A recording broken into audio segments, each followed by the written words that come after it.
Hello?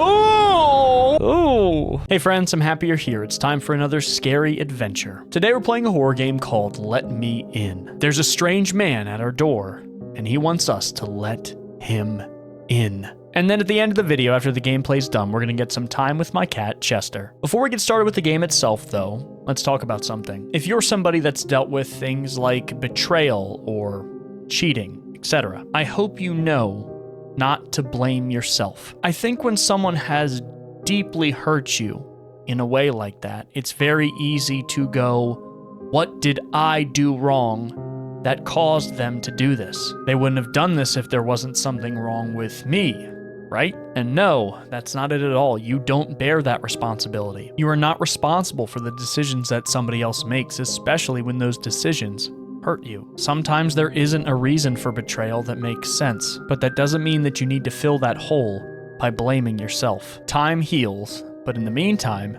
you gotta be kind to yourself. I love you guys and I hope you're safe. For right now, though, I think there's someone at our door.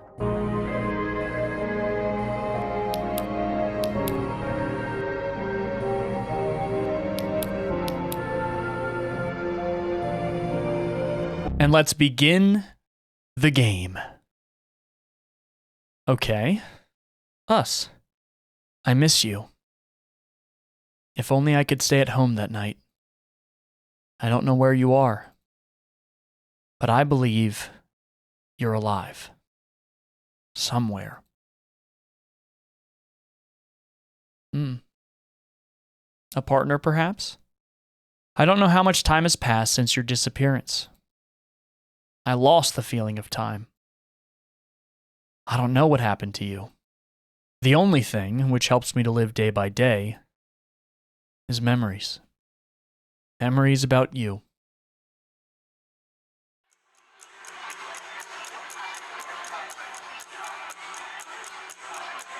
Old school TV. My favorite TV show. Bright lights and blinking screen makes me calm. I feel safe here. My house is my castle, isn't it?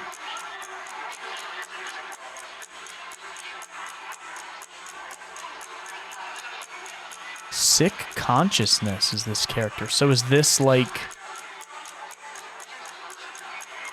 the thoughts we don't want to have, maybe? Because we've all been there. I've kind of been struggling with this recently, is getting out of certain bad headspaces that I've gotten myself into. Our sick consciousness is saying, close your eyes. What can you hear around you? I can hear my favorite TV show. I can hear a clock on my wall. Do you know where you are when you close your eyes? I remember how my room looks. Actually, many rooms look like this. But I feel safe in mine. Are you alone? Oh, now we get a choice. Yes, I think we are. Yes, I am alone.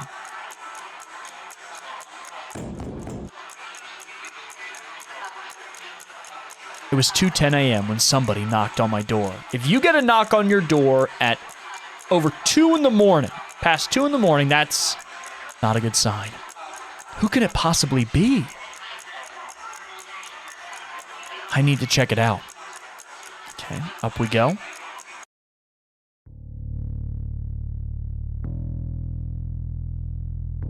Something doesn't feel right, guys. It smells like something is rotting outside. I can't hear anything, but I feel someone is standing behind the door. I should open the door. Should we open the door, check the peephole? I would look in the peephole first. Check the peephole. There's nobody there.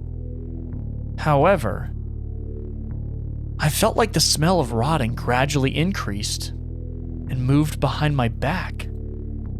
I can slightly hear the sound from the vent in my kitchen. Or maybe it's just me. Rats, perhaps? Yeah, probably. Or maybe somebody or something is trying to get into my house. It'll get into my house and hide somewhere until I get to sleep. And then it will eat my insides. Oh, look at us. Going down that loop we talk about. Instant catastrophe in your head. Worst case scenario. I struggle with this so much. Silently. Like rats eating the food in the kitchen at night. So, there's no one there. I shouldn't panic. I'm still in my house. Nothing can touch me while I'm here.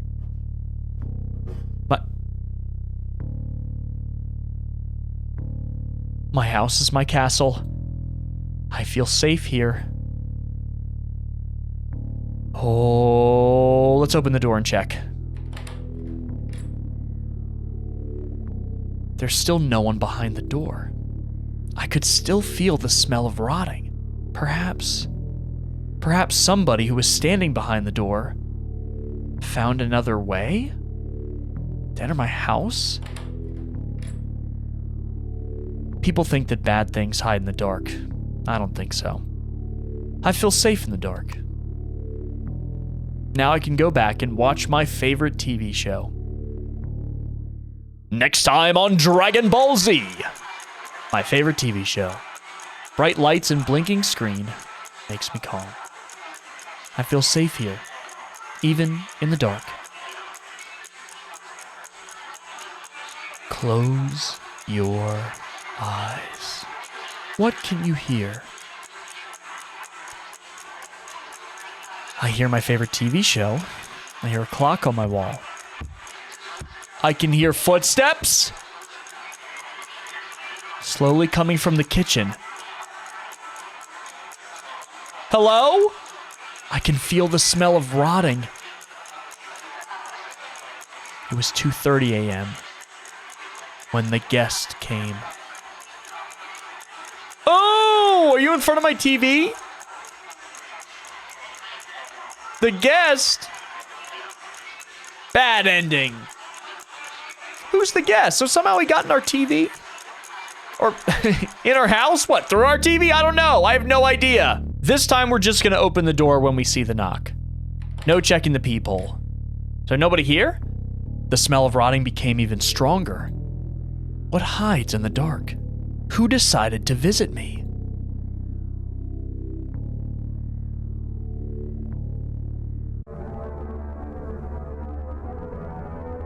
Hello?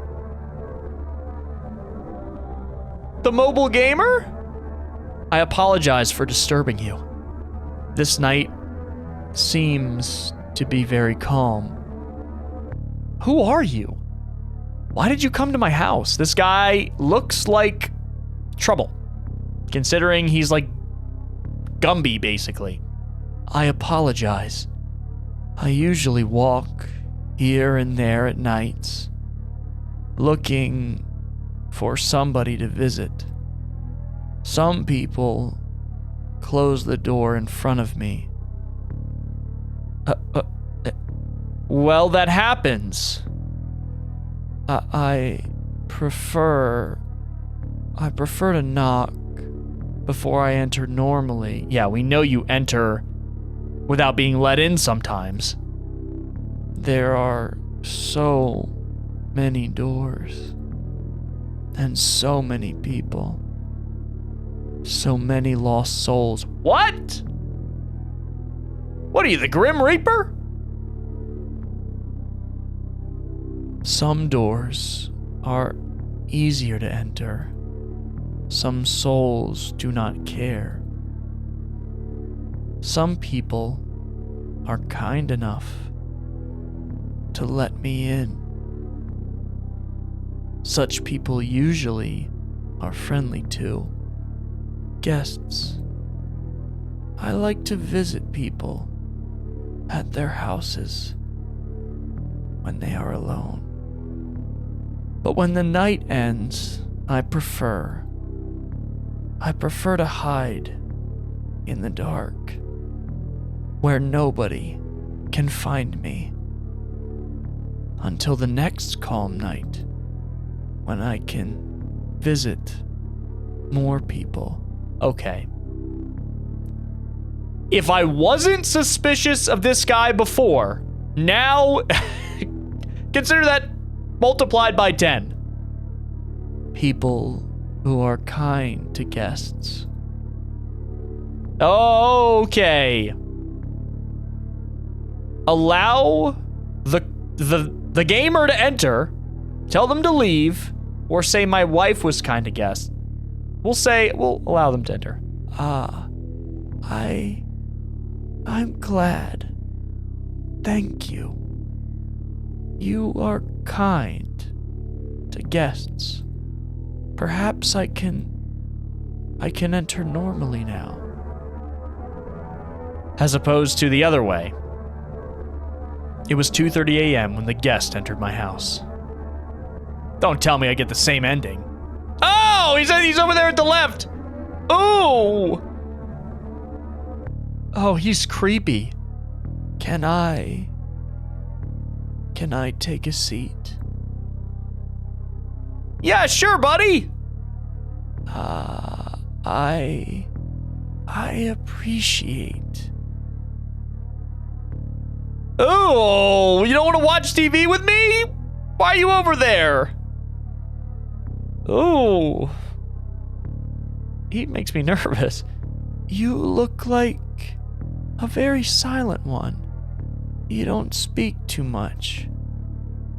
I prefer quiet nights. Yes, I prefer such too.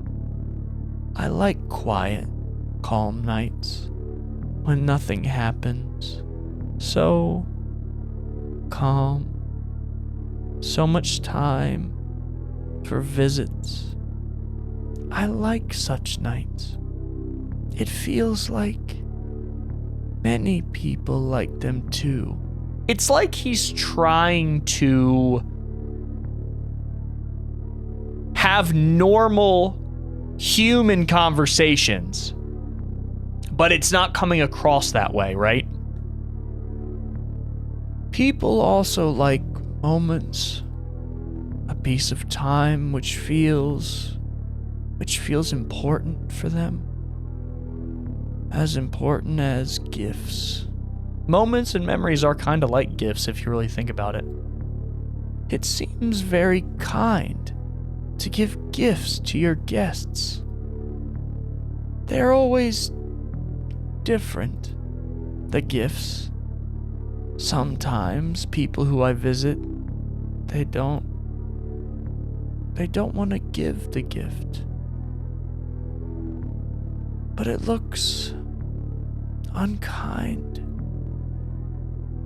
So I take the gift myself from time to time. What could you give me as a gift? Come into my house. Sit in my chair. Ask for me to give you a gift? I can give you a cup of coffee. Oh, you know, a gift is something important for you. I don't think this gift is important for you. Well, I will allow me to take this decision upon myself. Oh, whoa. This face looks familiar to me. I enjoyed visiting you this night, and I would like to take something to remember you. I will take your face. What?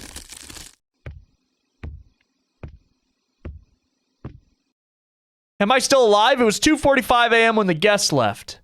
If the police or neighbors could enter this house, they would find a piece of torn flesh without a face. But they couldn't do it. Nobody will even care about the strange, lonely man who lives alone for a long time. Nobody will find it. Nobody will come. Yeah, bad ending, you don't say. Okay, so this time we're gonna ask them to go away. Please go away. Ah, I see. That happens sometimes. Some doors are not easy to enter. We probably should leave it as is. I apologize. You seem to be in a bad mood for talking with guests. I believe it will be better if I come at the next calm night to visit you. So you're just gonna leave? It was 2:30 a.m. when the guest left. Okay. I believe he will be back. I can still hear his voice in my head. I know he remembered me. I know he will enter my house. He will hide in some dark places. He will wait until I go to sleep. So are we just gonna... Oh, basically delaying the inevitable. I see. Now, what if we say my wife was kind to guests? Ah, yes. I had to know your wife. What?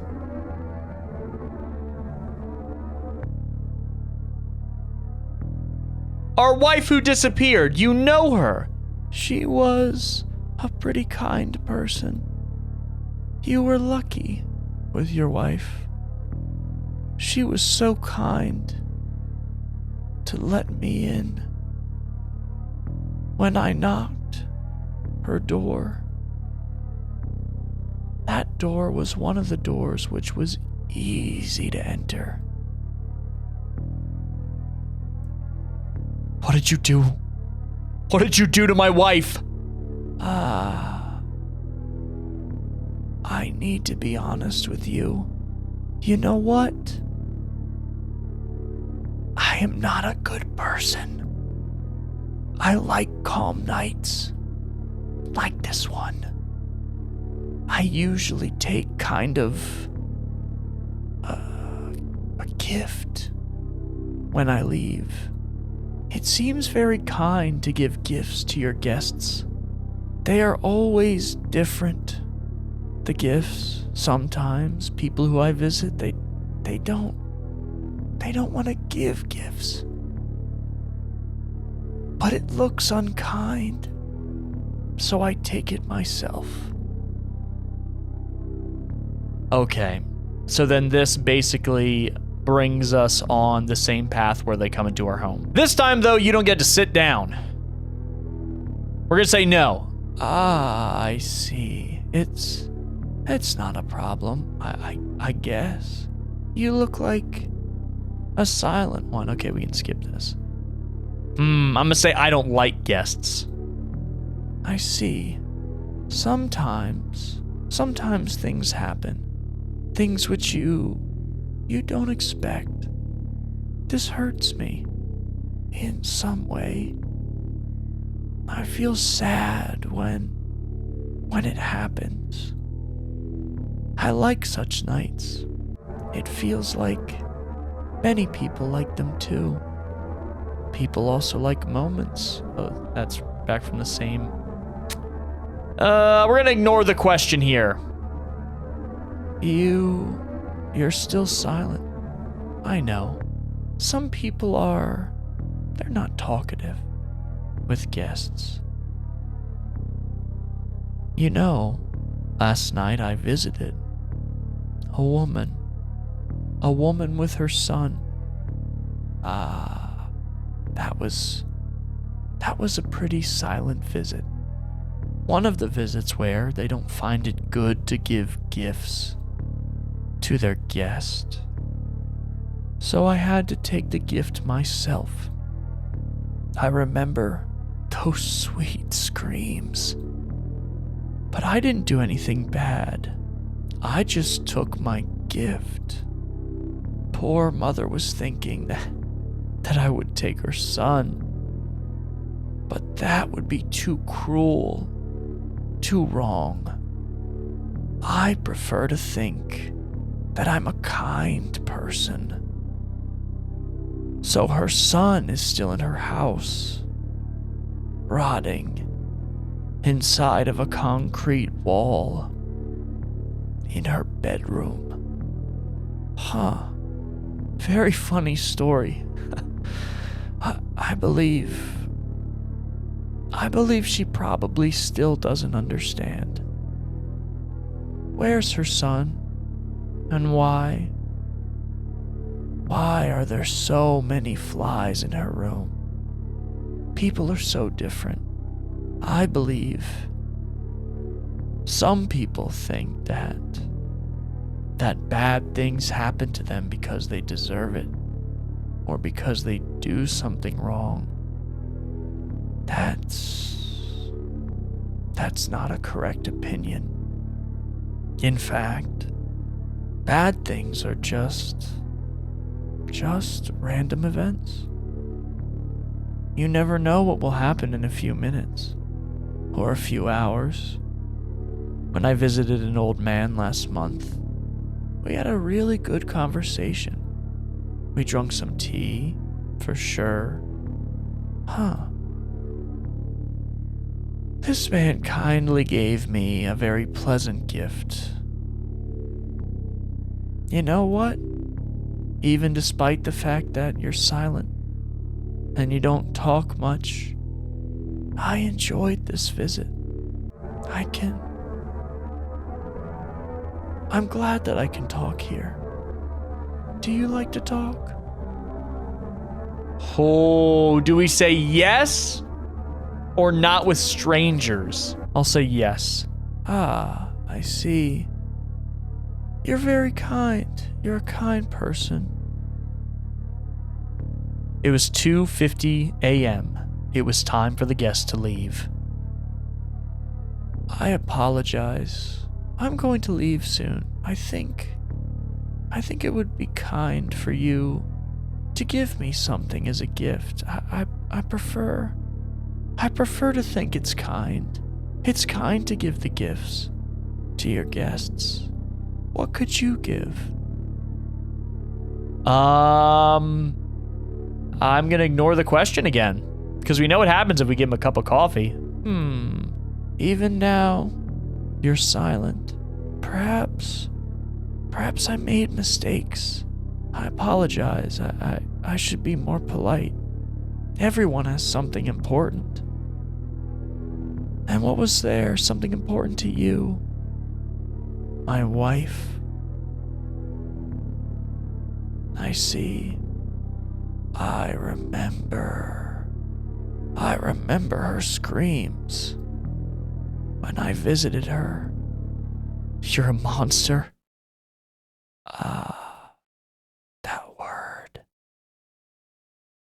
That word hurts me.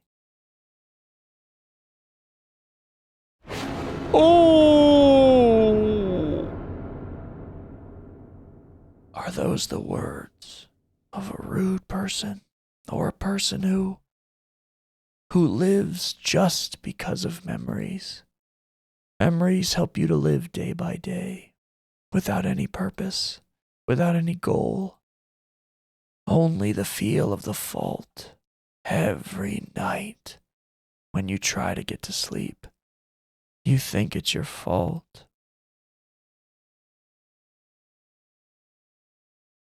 Gifts are always something important. And I know you have something important to give. Something important. I see. That gift seems like a very important thing. I appreciate. What did we give? It was 3 a.m. when the guest left. I can see my room. I can see my favorite TV show. I can hear it. Was there something else? Something that I should remember? Probably not. Did we give our memory of our wife, perhaps? That was just a dream. I should go to sleep.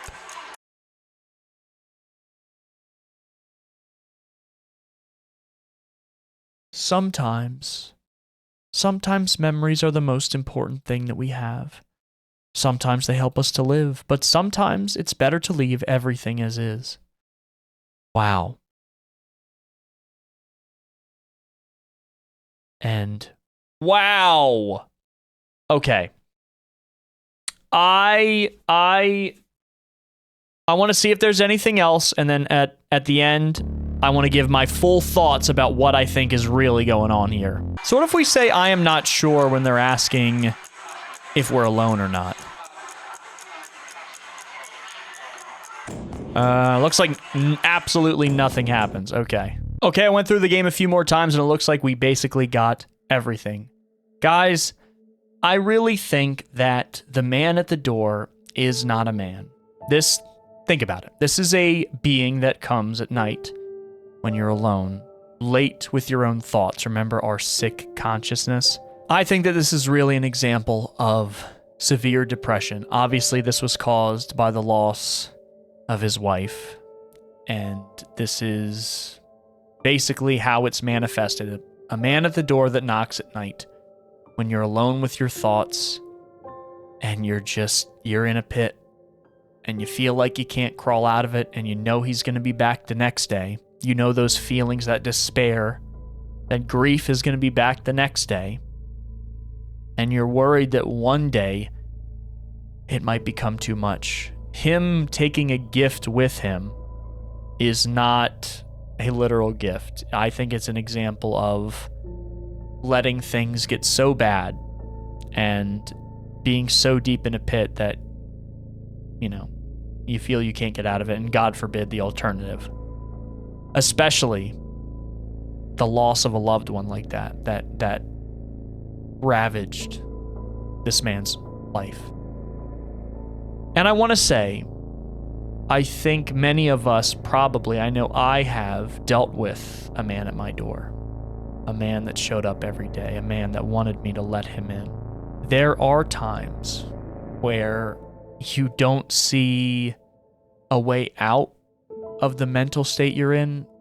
You don't see a way out of the pit that you've dug yourself. Maybe you're just in bed for hours and hours and hours throughout the whole day, and the nighttime is just filled with you alone with your thoughts. And I want to say to anyone maybe that's in a pit themselves, things do get better. You have to keep going. It is so important that you are still here, and it is so important that you continue to be here. I don't want to minimize anything you're going through, because those feelings you have are valid, but you are so important, and you are much more than the despair that you're feeling right now. So in a way, I think this game was very powerful. The idea that maybe it's easier to forget than to handle those emotions of loss and grief is certainly one to unpack, but I don't necessarily agree with that. I think it's important to process your emotions, but I don't think it was necessarily a good ending. It was just an ending, like it said. There was a bad ending, and then there was an ending. Not necessarily a good ending, but it was an ending nonetheless. I hope you all enjoyed this creepy adventure. Let's hang out with Chester for a bit. So you guys have made your voices loud and clear, and you want to see more of these cats. In this video, I'm basically just giving Chester a brushing. He really needed it bad. He gets kind of like matted fur near his back, and you'll actually see that later, but he loves being brushed. It makes him a little nervous sometimes, like you'll see him walk away a bit, but he's like purring the whole time. He loves it. It feels good, and it probably helps him groom himself better, because that back area that does get a little matted, he has trouble getting there himself. Chester is a pretty big boy, and he does require brushing every now and again. We moved recently. I think I remember telling you guys that in an earlier video. And because of all the hubbub around that, it's been a while since I actually brushed him. So I'll usually start with that bigger brush you saw, and then I have like a fine pick brush that helps get some of the mats out of the back that can form pretty quickly. I think that's like an area he can't get to himself. He's a big boy. He's a little chunky, as you guys can see, but we'll just kind of slowly work that back area and work out those mats. He loves it. He's purring so loud in this video. Obviously, I'm cutting it and just narrating over it, but he is purring so loud. He's normally not a cat that purrs, but his purrs are crazy when I'm brushing him. He loves it. He rolls all over the ground. He tries to start playing with me. I don't know. I like brushing him. He likes getting brushed, but yeah, these back areas, you have to be really gentle with it. So you don't want to pull the skin too much if your cat also has this, and I'm sure dogs also have this too. But you kind of just want to work through it over and over and over again as gently as you possibly can while still being able to remove them. And yeah, that's basically how you get him out. And he loves it. I love it. It's like a bonding moment with me and Chum. So yeah, there's Chum getting brushed.